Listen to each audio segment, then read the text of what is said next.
नमस्कार दोस्तों, स्वागत है आपका IFF में। आज के इस वीडियो में हम बात करेंगे star health insurance company limited के IPO के बारे में। वीडियो शुरू करने से पहले अगर आप हमारे चैनल पर नए हैं तो हमारे चैनल को सब्सक्राइब करें और बेल आइकन को प्रेस करना ना भूलें, जिससे हमारा आने वाला हर नया वीडियो सबसे पहले आप तक पहुंच सके। अब जान लेते हैं आज के इस वीडियो के बारे में। इस वीडियो में हम जानेंगे ये कंपनी कैसी है, इसका बिजनेस कैसा है और साथ ही इस IPO में हमारे लिए क्या अपॉर्चुनिटीज़ हो सकती है। आइए दोस्तों, सबसे पहले जान लेते हैं कंपनी के मैनेजमेंट के बारे में। इस कंपनी के चेयरमैन और CEO हैं मिस्टर वेंकटा स्वामी जगन्नाथन। इन्होंने इकोनॉमिक्स से MA किया है। पूर्व में ये पब्लिक सेक्टर यूनिट की यूनाइटेड इंडिया इंश्योरेंस में मैनेजमेंट हेड के रूप में काम कर चुके हैं। इनका इंश्योरेंस सेक्टर में 41 सालों का और साथ ही स्टार हेल्थ इंश्योरेंस में 15 सालों का वर्क एक्सपीरियंस है। पैंडेमिक ने लोगों के बीच मेडिकल इंश्योरेंस को लेकर अवेयरनेस बढ़ाया है।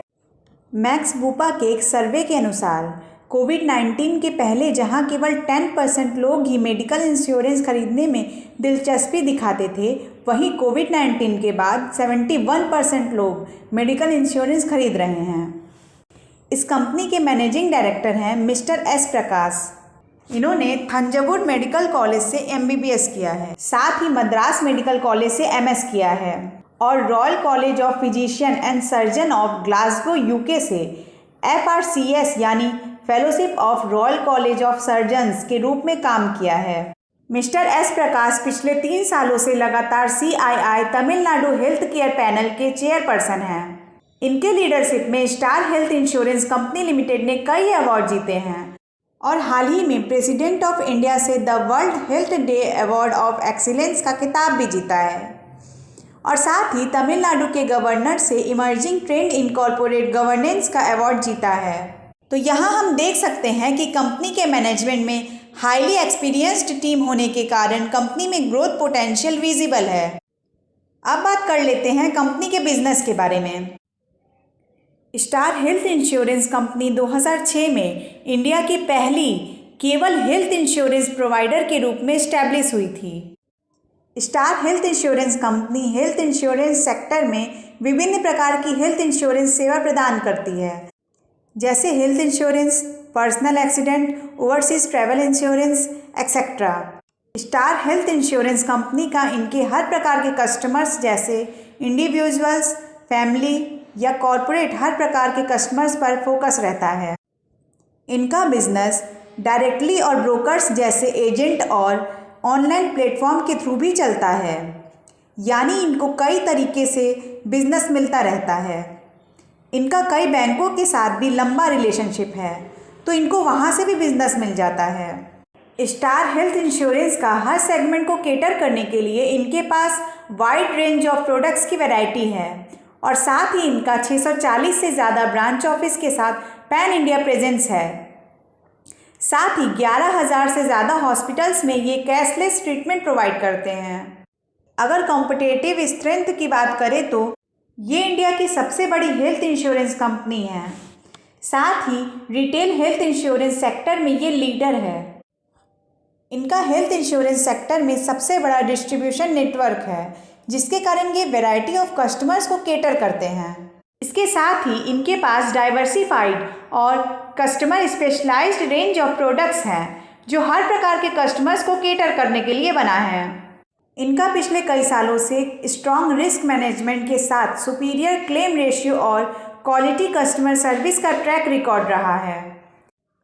अब इंडिया में अगर हेल्थ इंश्योरेंस का मार्केट देखें तो आज इंडिया का पॉपुलेशन लगभग 140 करोड़ है और इंडिया का GDP लगभग $3.5 ट्रिलियन है और इंडिया में मेल टू फीमेल रेशियो लगभग 49:51 है।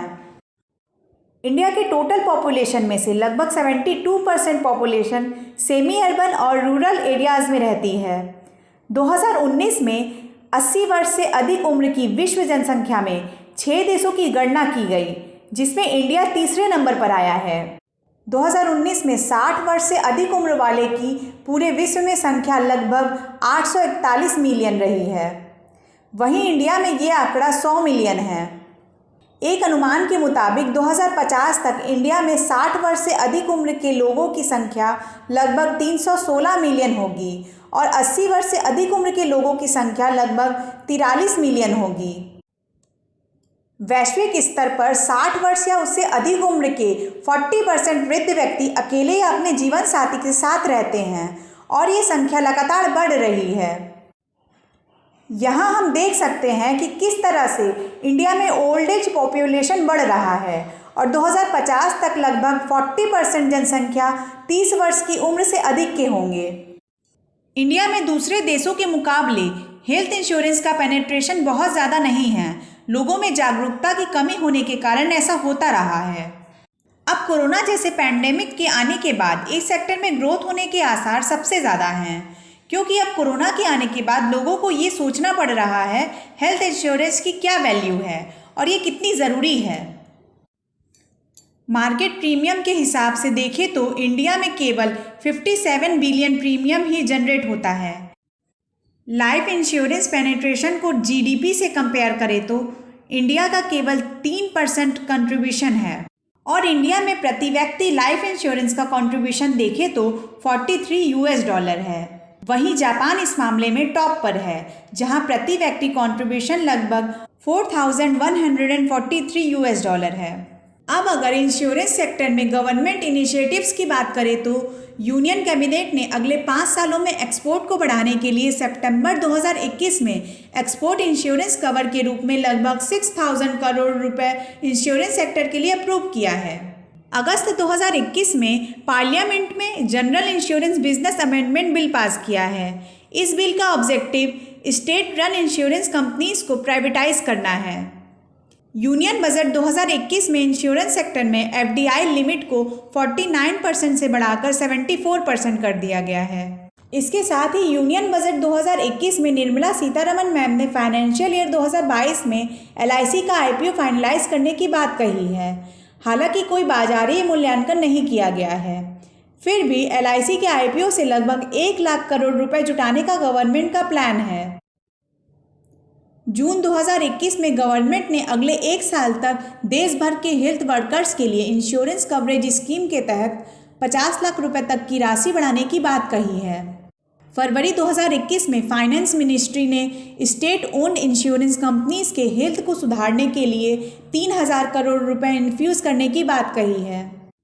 अब बात कर लेते हैं स्टार हेल्थ इंश्योरेंस के फाइनेंशियल्स के बारे में।